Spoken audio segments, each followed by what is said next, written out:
Welcome to Picks and Parlays, coming to you live on YouTube, Facebook, Twitter, also broadcasting live on the Sports Byline Broadcast Network. I'm your host, Nick Geber. Find me on Twitter.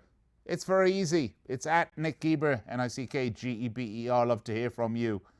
Well, we want to wish everybody a very happy Tuesday, December the 24th, Christmas Eve, or better known to everyone else as Libyan Independence Day. I know we're all celebrating. I wonder what sort of presents get put under the tree for Libyan Independence Day. An IED, a grenade? I don't know, but I bet those kids sure are happy. Okay, we got a lot of games to get to today. We're going to talk some NFL, and of course, bowl season is upon us. There are more than 5 million bowl games, and I believe here at Picks and Parlays, we're going to cover every single one of them for you, if we haven't already. So, a lot of bowl games. Going to talk NFL football as well, of course. Last regular season game of the season. Some games mean a lot. Some games mean nothing. Some players will be having a holiday while the B team plays. We're going to cover them all and telling you the best place to make your bet. Look, find us at picksandparlays.net. And right now we have an extra special gift for you. That's right, promo code BOWL. Put it in the promo code and you'll get 15% off everything. That's everything in your basket. And with bowl season upon us, and up until Friday, we have a special for you. It's our bowl capper special. That's right, $1.99 for one capper. You get all their bowl picks. And if you want two cappers, it's only $2.99. All right, I'll be right back after the break. We're going to kick it all off with Triple B, Tony Brown. Let's talk some NFL football.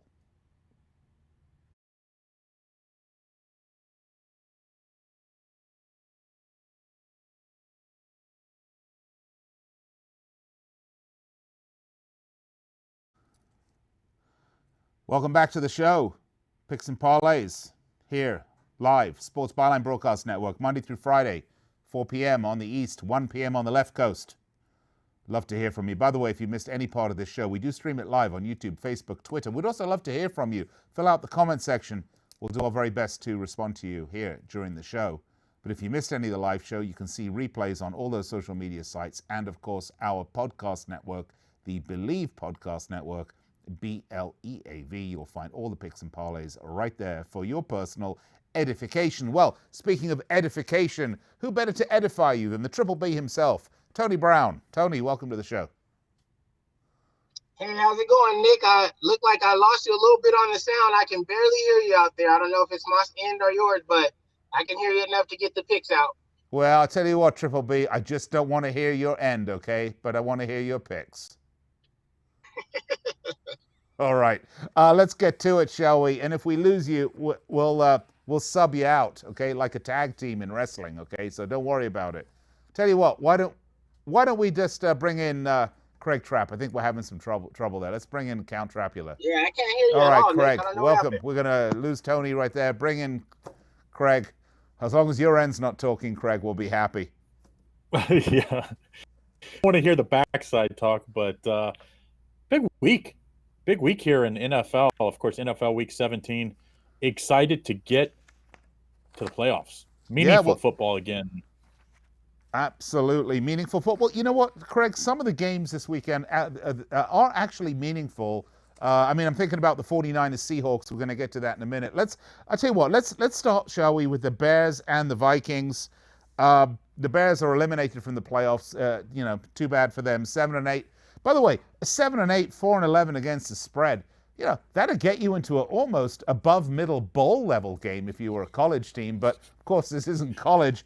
They've been eliminated. They've been on a 2-game losing streak, losses to the Packers and the Chiefs.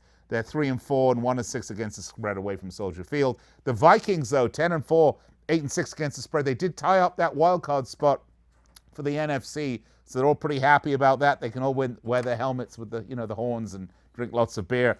They've won the last 2 in a row against the Chargers and the Lions, although I think pretty much everybody beats the Chargers and the Lions. They're 4-4, 3-5 against the spread at home. They are big favorites, though, at home, and I'm not surprised. 7-point favorites, total 41.5. How do you see this one, Craig? This line could go up. I actually think Minnesota's going to end up closer to probably that 9.5. The Bears look terrible at home against Kansas City last week, 26-3.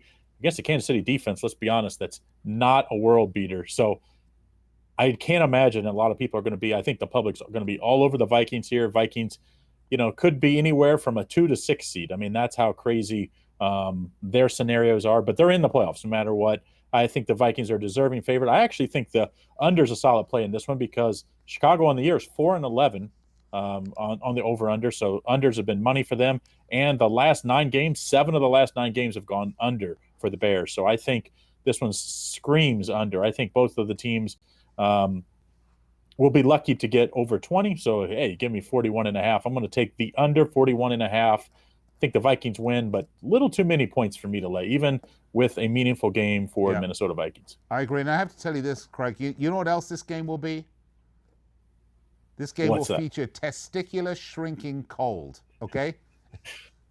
I mean, in Minnesota plays in December. Minnesota plays in a dome, Nick, so we don't have to worry about that. Oh, no, come on. But walking into the dome, that'll do it for you. Yes, the players get in, then it expands.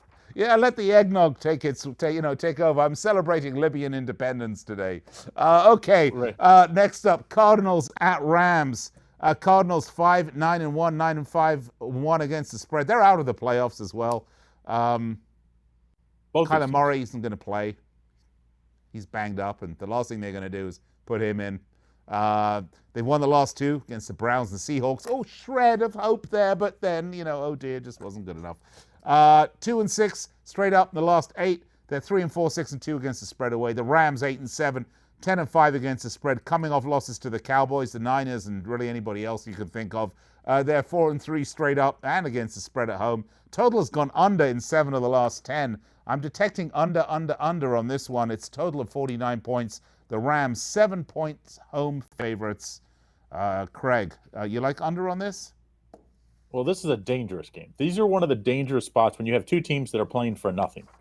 And I mean nothing. And the Cardinals coming off a huge win. That win at Seattle this past week, one of the more impressive road wins of the year for any team in the NFL. No one goes to Seattle and wins easily. They were dominating that game. And then, of course, even once Kyle Murray went out, they still played well. I like the Cardinals here. I think the Cardinals are the play here, getting 7.5. I just don't know what else LA has to play for. Obviously, we know not only the Chargers, but the Rams, not a whole lot of home field advantage at this point. None. Once they move into the new stadium, maybe, but not this year. I like the Cardinals here getting 7.5, even without Kyle Murray. I think it's going to be a Cardinals win, but give me 7.5 points just in case. Yeah, I'll tell you what, though, Craig, when they do move to the new stadium, it's still going to be like 2 grains of salt in an empty salt shaker if you want to find the fans of both the Chargers and the Rams, because I don't know. LA's a town for basketball. LA's a town for hockey. LA's a town for soccer. It just hasn't really indelibly made its mark as a town for football. I mean, we've had the Rams in there. We've had the Raiders in there before. I was saying I lived there for 30 years, And the Chargers always were a fixture of San Diego. So, right. Yeah, I don't know. I don't think home field is going to be an advantage initially, but LA people love winners. I mean, let's remember when USC was rolling with Pete Carroll, they filled them up. And so if one of these teams, and I think it would be much clearer to be the Rams, I think Rams have a really solid roster and are on a bounce back year, I think, next year. But this year, not so much. Let's play against the Rams here. Let's take the Cardinals. I want to take the Cardinals on this one. I like that. All right, let's move to the next game. This one actually has some meaning to it because the outcome of this game will decide the NFC West Conference and the number 1 seed as well. So we're talking about the Niners at the Seahawks. San Francisco would love some payback. I think November 11th was when they got had that overtime loss to the Seahawks, and that didn't sit well with them. I can tell you that right now. This will be a defensive battle. The Seahawks 4-3, 2-5 against the spread at home. The total has gone over in 6 of the last 8 against the Niners. Craig, if there's any game you're going to watch this weekend, that will be it. Well, this game has a lot of meaning, like you said, but it also, every team's getting in here. But you could end up being a wild card team if you lose this game. You could the 49ers can end up the 4 seed or the number 1 seed or the number 2 seed. So, I mean, that is a lot. A home field advantage is a huge advantage in the NFL through the playoffs, and it's even more advantage when you get that bye, that first round. So I actually like Seattle getting the points here. I think I could even see Seattle win or losing this game, but covering the points. So I see the line at 3 here. I know Seattle did not play well last week, but they had everything in front of them with this game. So this game was always going to be what it came down to. So I think maybe they looked past the Arizona Cardinals, and thus they got what they deserved. Also saw they signed Lynch in the off week because, of course, injuries at running back.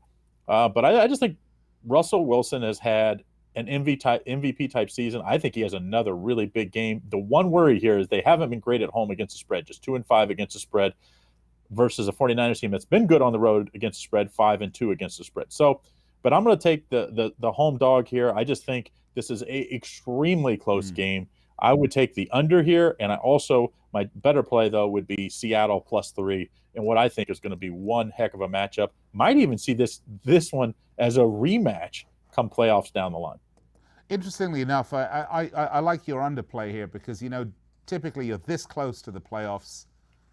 There is a lot at stake here, and two teams, neither one can really afford to lose this game. So I don't see this as a wide open game with teams taking a lot of chances. It's going to be pretty conservative. I'm with you, Trap. Take the under. I like it. All right, that's going to wrap up this segment. You can find Craig at picksandparlays.net.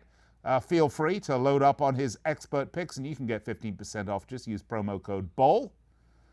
And, of course, we have our Bowl special. We're going to be covering bowl games next, by the way. One capper, all their bowl picks, just $1.99. But wait, there's more. Get two cappers, $2.99, all of their bowl picks as well. You're going to be fully dressed in bowls as we come through bowl season, and hopefully money as well. All right, I'm going to step aside, take a break. I'll be right back. The Duff Man, he does indeed cometh. We're going to talk bowls. Don't go anywhere.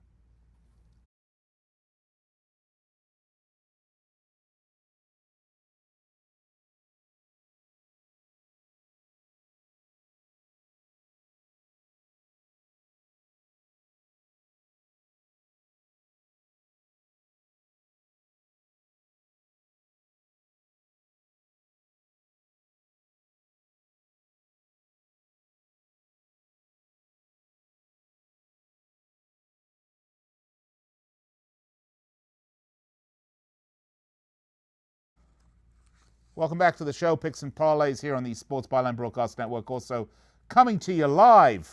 That's right, live. Not dead, live on the Sports Byline Broadcast Network. Great to be with you. I'm your host, Nick Geber. Find me on Twitter, at Nick Geber. I promised you a bevy of bowl games, and we do indeed have a bevy of bowl games. The next two segments. Joining me now, the Duff Man. He does indeed cometh. Joe Duffy joins me. Are you ready to talk about some bowls, my good friend? Oh, we have no audio on him. That's always a... There he is. Day. Wait. We missed your whole intro. And, Okay. let's start again. Welcome in, Joe Duffy. You ready to talk some bowl games, my good friend? I am. Yeah, I noticed we did. I know we've been having some technical problems. I had to log out and log back in, so I guess they had to put the right one up, and you can make a joke out of that one. But, okay. so I'm definitely very excited. I know it's Libyan Independence Day, but it's also my 20th anniversary as a father, so I'm excited. Oh, wonderful. That's very exciting. Well, congratulations. And it's something about Christmas Eve. I don't know, but whatever. I see you're wearing an Ohio State shirt. Those are not one of the games that you and I will be talking about, but I believe I will be talking about Ohio State tomorrow with Alex Smarty Pants Smart. He gets Ohio State, not you, because you're a homer, and we can't have you giving out a pick.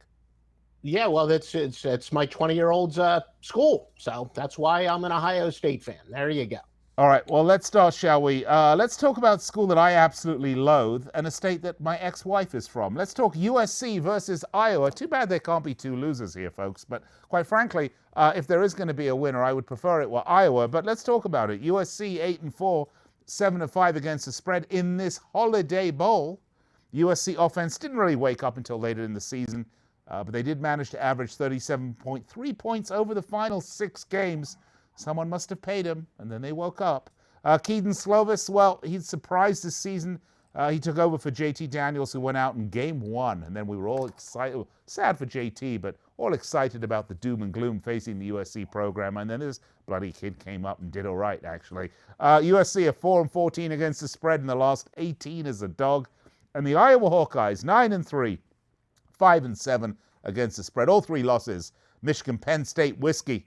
were by one possession, and those are three good programs. And boy, what did Iowa do to land in the Holiday Bowl? They have one of the best defenses in the nation, ranked 12th, 2-7 against the spread in the last 9 versus the Pac-12. They are surprising, Duff, man. They are only 2-point favorites. That to me seems, forget my prejudice against USC, but just comparing the seasons of these two programs, the total 52. So we think there's going to be a lot of scoring, and we think that Iowa's just going to eke by. Does that seem right to you? Yes, it does. And I know you're averse to Trojans, but there are some reasons why the USC is only a 2-point underdog. And remember, I've always said when you look at records and the point spread just based purely on records would be out of whack. You got to listen to what the odds makers are telling you. Now, remember, I always like to look for what I call a neutral field advantage. It used to be teams playing in their home state and bowl games were a great play. The past couple of years, it's leveled off a little bit, but this is as big of a travel advantage as any. USC traveling only 112 miles to San Diego. Iowa, though, going 1,532. So there's definitely it's, fairly close for USC. They're almost playing a home game. Now, on one hand, going against teams with a much better turnover rate in the bowls is a good play, 63, 46-3. That would benefit USC, but there are countless angles, and this is how you know someone's a square. If they say, I like to go with the team that goes in the bowl games hotter, that is totally false. When you have a significantly colder team, whether it's spread-wise, whether it's straight up, often it's both. A team's going to be hotter in both categories. The colder team is usually the better play because of, they are able to make adjustments with the time off. USC did cover 2 straight. Iowa lost 2 straight, but this angle would benefit Iowa. Now, conversely, it does make sense that USC peaked a little late. They have only 4 seniors, and they had a ton of injuries. You mentioned one of the injuries. Even Slovis was hurt at quarterback. Looks like he will be back. 142 yards this year, 28 touchdown passes because of the neutral field advantage. And because I really think a USC team is going to benefit so much from the time off because they had so many injuries, I think they will regroup. And yes, I hate to burst it for you, but I like the Trojans, +2. I'm going to take issue with your travel argument here, Duffman. I mean, it's not like they're traveling Frontier Airlines in the hard seats, okay? Yep. I mean, these guys travel, they're well taken care of. They have nutritionists. They go from the probably first class or chartered plane to the bus to the nice hotel. I mean, come on, it's just not that hard. I mean, the home field advantage, yeah, okay, there'll be a few USC fans that are going to pull up in their lip-stretched limos with their chauffeurs. But, on the whole, I might take umbrage with that, my friend. Well, no, historically, and I know we were able to, even ESPN has done some articles in the past about how it's an advantage for teams playing in their home state. But like I said, the past 2-3 years, not so much. Again, is it a humongous advantage? Is it, like actually playing on their home field? Not so much, but still, traveling can take a little bit out of you. And USC, they're almost certainly going to have more fans here. So it is a little bit of a neutral field advantage. But yeah, it's not like the same as playing a home game, but I don't think the odds makers really take it into account as much when you're playing on a technically neutral field, but it's not really a neutral field. Remember, only getting an extra point here and an extra point there over the long run is going to be a huge advantage. So it's one of those small advantages that does add up, but more so because I do think USC, for reasons I explained, will benefit from the time off. And look, give them credit. I know Clay Helton, they won his head, but he's had a pretty good year coaching when you consider all the injuries. He's done a pretty solid job. And, now they're going to be moderately healthy. It looks like Slovis should be close to 100%. All right, let's move along. We've just got a little time, 2 games to get to. Well, let's go from the Holiday Bowl to the Camping World Bowl. Oh, joy. Notre Dame at Iowa State. Notre Dame 10-2, 8-4 against the spread. Great season. Sort of under the radar a little bit because of the quality of the opposition. And the 2 losses they did have were at the hands of Georgia and Michigan. They're favorites and have won the last 22 when they are favorites. Poor performances in the postseason, though. 5-12 straight up in the last 17. Iowa State 7-5, 6-6 against the spread. Disappointing season. Although A lot of games were close with Iowa State. The offense was a constant, averaged 34 points a game. They're 2-3 straight up. Look, this game has two quarterbacks who racked up at least 3,300 yards and 35 touchdowns. We got a big point total on this at 54.5. I wonder if it's even enough. Notre Dame 3.5-point favorites. Well, here's one where I'm going to go. Countless angles that do say go with the colder spread team, as Notre Dame covered 4 straight, while Iowa State has dropped 3 straight against the spread. But the colder spread team says go with Iowa State. You mentioned it.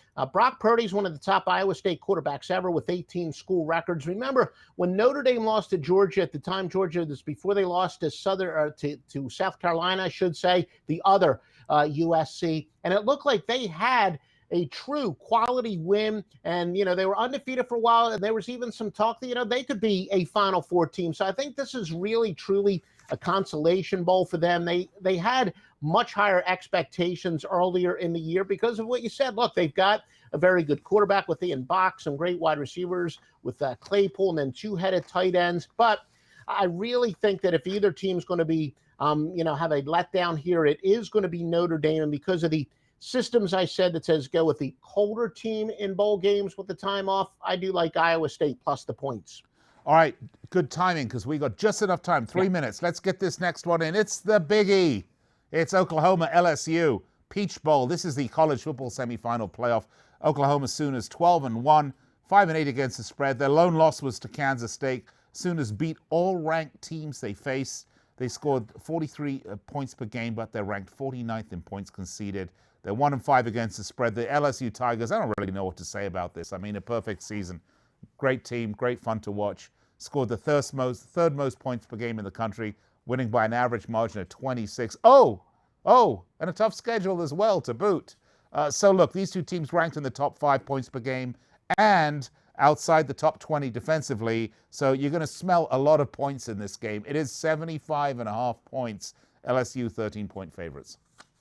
Yes, and here's one that's actually intuitive. I talk a lot about counterintuitive stuff, but when you have a high point spread and a lot of points are being scored, which means the points, of course, will be easier to come by, and the high point spread doesn't mean as much. Going with a big favorite in games that are expected to be exceptionally high scoring, very good play. That includes the regular season. 87, 47, and 2. Of course, that would favor LSU. Fading teams off of us, a couple great defensive games, 595. and 5. That would favor Oklahoma. We don't have too many, but enormously big favorites in the Division I playoffs, a very solid 3-1. We're going to be looking very close. Clyde Edwards-Helaire, is he going to be playing for LSU? He gives them balance with the running game, but it's been confirmed Oklahoma with several key suspensions, including Ronnie Perkins, and of course the running back Stevenson. Perkins leads the team in sacks with 6, second in tackles for loss. I just think LSU, they are going to blow them out. I normally don't like to lay the big number, especially against a good team, but LSU, especially with the suspensions, and if the running back is healthy, should win this game easily. Yeah, I mean, look, there's good teams, and Oklahoma Sooners, absolutely a really exciting season. They've been a great team. I mean, they're in the semifinals of the college football playoffs, for crying out loud. However, LSU they're just at a different level, and every time I watch this team play, you never get the feeling that they're going to lose the game. I mean, no, it just never happens. They've been that good this season. 15 seconds, final thought. Yeah, and again, Oklahoma doesn't have the ability to take them LSU out of their high-powered game. They've got to, quote-unquote, outscore and play up-tempo. That falls in LSU's hands. So I do think that LSU will win a high-scoring game, but they'll win by at least 2 touchdowns. Duffman, always a pleasure. Joe Duffy, you can find Joe at picksandparlays.net. And right now, all of Joe's picks, 15% off. Use promo code BOWL. And if you want his bowl picks, you can get those, all of them, $1.99, one capper. And if you want to add, say, I don't know, Chip Chirimbus or El Guapo on there, you can do it. You can get 2 cappers for $2.99. All right, I'll be right back after this.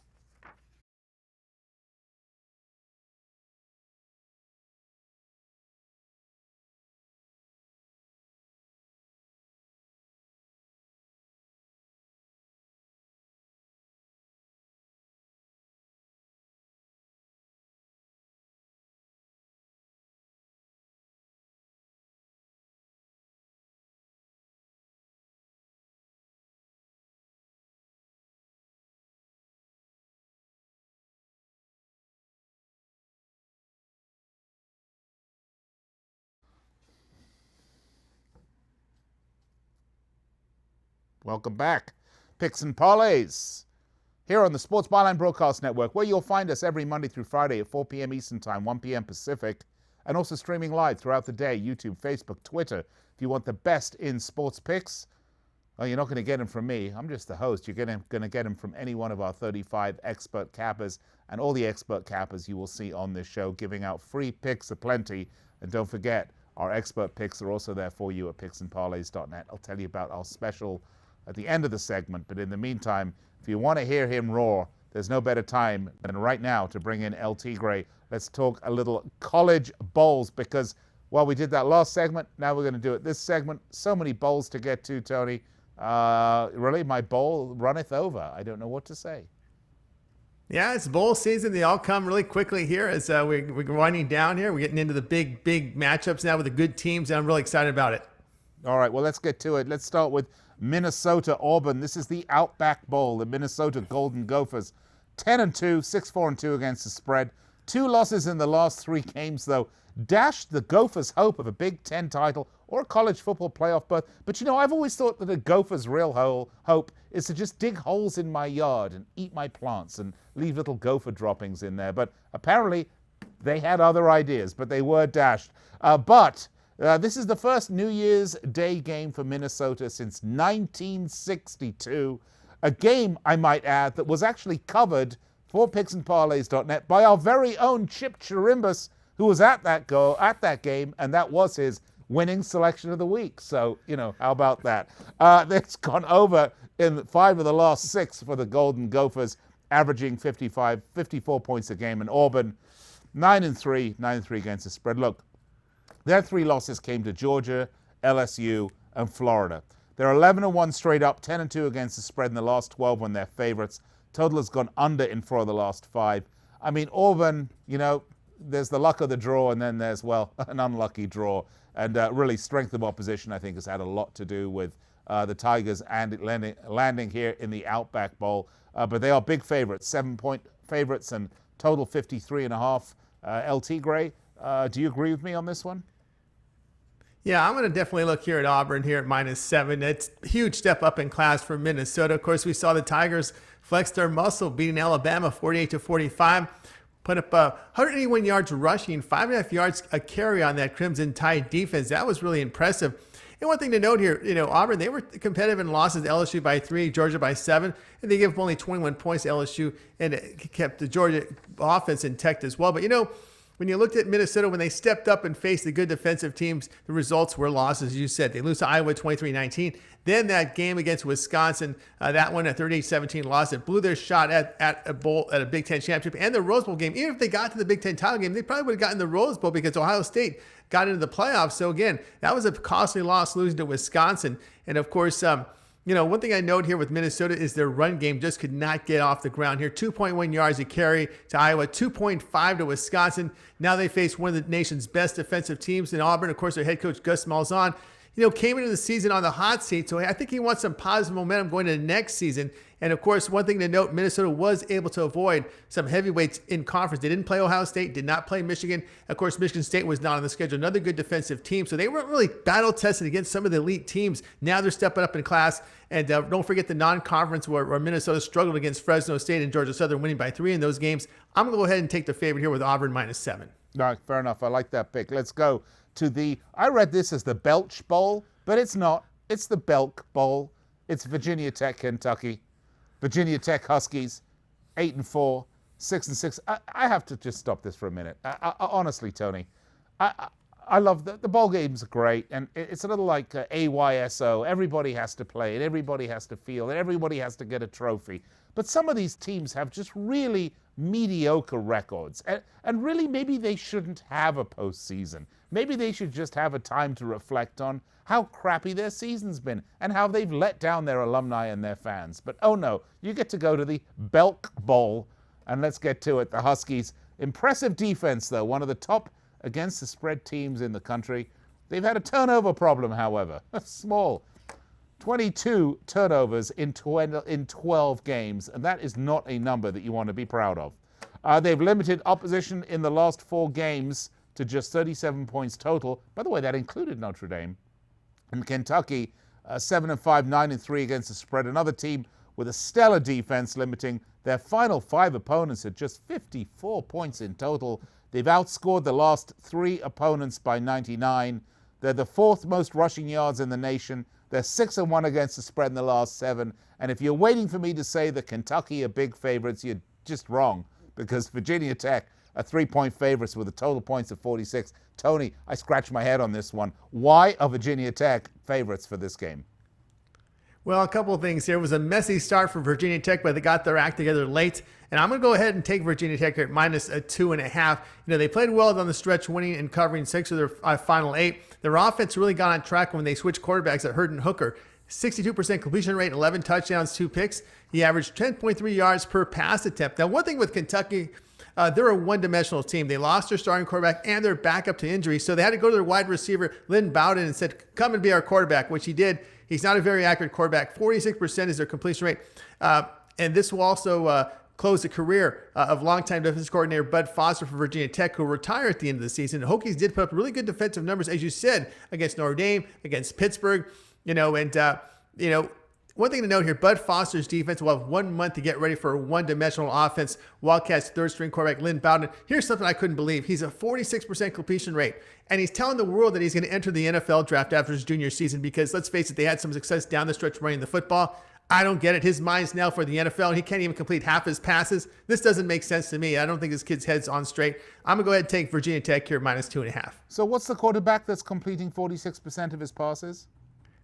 Lynn Bowden. He's a wide receiver who turned quarterback because Kentucky lost both their starters and their backup, so they had to turn to this wide receiver to play quarterback. Right. The team has had success winning going 5-2, not facing the top teams obviously, but he can't complete half his passes, and he has success running the football, but they know him. I mean, you've got Bud Foster here with a month to prepare against a one-dimensional team. I think they can handle them. And quite frankly, 46% completion rate. Hey, he's going to be a number 1 draft pick to the Bengals. Okay, next up. Let's go, shall we?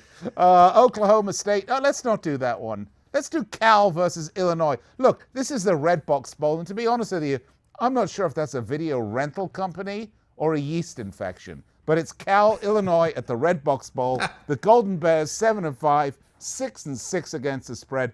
Essentially a home game for them because it's in San Francisco, and Berkeley's 45 miles from San Francisco. The offense is really firing for the Golden Bears right now. They scored 52 points in the last 2 wins in a row. That was enough to see them to the postseason, again with a 7-5 record. I scratched my head. Total has gone under in the last 21. And Illinois, the Illini, Suckeye, 6-6, 8-4 against the spread. But hey, you get a bowl game because everybody's got to feel good. Really survived the year on turnovers, though. They recovered the 2nd most turnovers in college football. They're plus 11 in the turnover margin, which sounds like a delicious breakfast, by the way. But Cal only turned the ball over 13 times the entire season, so probably not a good matchup. And Cal are big favorites at 6.5 points. Not many points, though, 43. Tony T, how do you see this?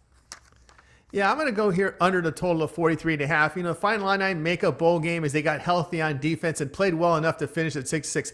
This is a senior-laden team for Illinois defensively, so that makes kind of sense where they all aged and they're played their best here as a lot of their defensive players are seniors.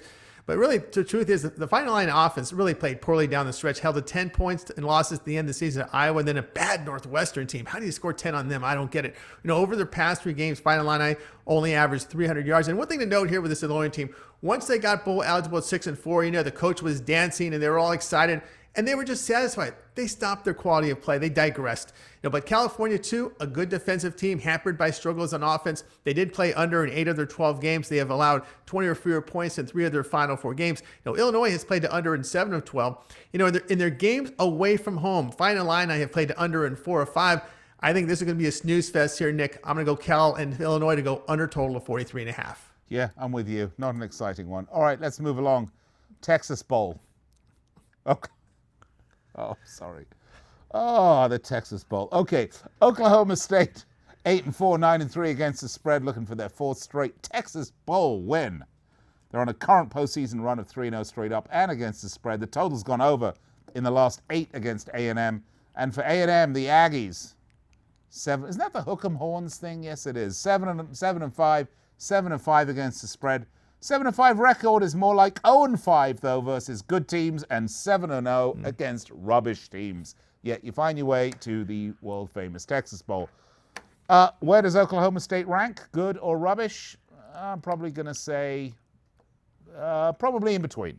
A&M 9-1 straight up in the last 10 after consecutive losses. A&M are the 7-point favorites and 54 points. Yeah, in this one, I'm going to go ahead and take the favorite here, Texas A&M. You can find 6.5 about half the books out there, so try to shop your best number. But one thing about the Aggies, Nick, is they played one of the toughest schedules of all teams in college football. They dropped games to Clemson, Alabama, Georgia, and LSU. That is a pretty tough schedule there. And, of course, they closed the season with a bad loss to LSU. And, of course, Jimbo Fisher is a high-profile coach. He needs to turn this around. He needs a good showing here because he doesn't want to go into the season with another loss on his Well, did we just lose Tony? We just lost Tony full flow. Oh my goodness. And we were getting into the depths of Oklahoma State, Texas A&M, the Texas Bowl. Maybe we can get him back. He did say he agreed with the 7-point favorites, but total of 54. I was interested to know if he thought that was going to go over or not, because given Oklahoma State's postseason run. But we have Craig. Craig, welcome back. Thanks for pinch hitting here. We're having some technical problems. Listen, we literally got a minute. Texas A&M 7-point favorites, total 54. Tony was saying he was going to lay the points on A&M at -7. But what about this total 54? You think it's going to go under? Well, my initial always on bowls is always lean towards the under. When in doubt, lean towards the under and the underdog. That's always my doubt. I'm definitely on the under. The farther this is after Christmas, too, the more likely I am to lead under, because that means they had more rest, more rust, and rust usually doesn't do well for the offense. Isn't it Neil Young that said rust never sleeps? I don't know. Rust versus rest. That's what they always say in college football, and I don't think it's a good thing usually. I think more so, I think the rules set up for more points nowadays, but that's built into the number already. So I like the under if I was going to play the total in this one. All right, and we just got you for like another, 45 seconds. So while we do, why don't we just quickly get your take on some of these? Did you agree pretty much with Tony on most of these, or did you differ on any? Well, I was pretty much on the same side. Tony and I usually have the very similar mindset. That's why when we do the rapid fire, most times out of the 7 or 8 picks, we end up on the same side, which is, it's been some really good weeks, that's for sure. There's, of course, some bad ones in there. It's good for sports betting, but it's lousy for entertainment. We want to see pugilism, disagreement, fighting. Craig Trapp, thank you for standing in. As always, you've been a stellar stand-in today here on Picks and Parlays on the Sports Byline Broadcast Network. Going to take a break. In case you missed any of our picks, I'm going to wrap them all up for you, recap them, so that you can then run along and place your bets on them. And by the way, if we didn't get to any of the games you want to, I'm willing to bet you we've got them at picksandparlays.net. They're either free picks or our expert picks, which are there for you right now. Get online, promo code BOWL, 15% off everything. And when we come back, I'll tell you about our 2-capper special. Be right back after this to wrap it up for you.